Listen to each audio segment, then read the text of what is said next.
حدیث نمبر 2214۔ حضرت زینب زوجہ حضرت عبداللہ رضی اللہ عنہا فرماتی ہیں، رسول اکرم صلی اللہ علیہ وسلم نے فرمایا، اے عورتوں کے گروہ، صدقہ کرو اگرچہ تمہارے زیورات سے ہو۔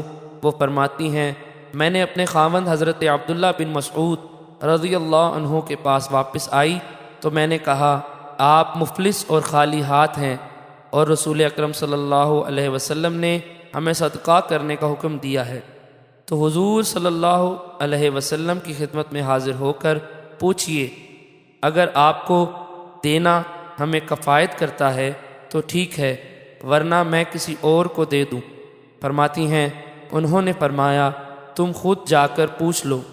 فرماتی ہیں، میں گئی تو انصاری کی ایک عورت نبی اکرم صلی اللہ علیہ وسلم کے دروازے پر تھی اور اسے بھی یہی بات درپیش تھی، اور رسول اکرم صلی اللہ علیہ وسلم کو روب عطا کیا گیا تھا۔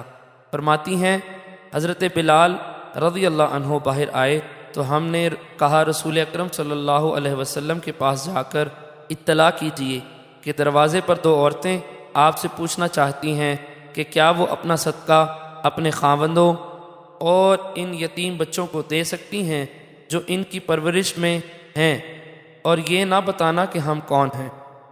حضرت زینب فرماتی ہیں، حضرت بلال رضی اللہ عنہ اندر گئے اور رسول اکرم صلی اللہ علیہ وسلم سے پوچھا تو آپ نے فرمایا، وہ کون ہیں؟ انہوں نے عرض کیا، ایک انصاری عورت ہے اور دوسری حضرت زینب ہیں۔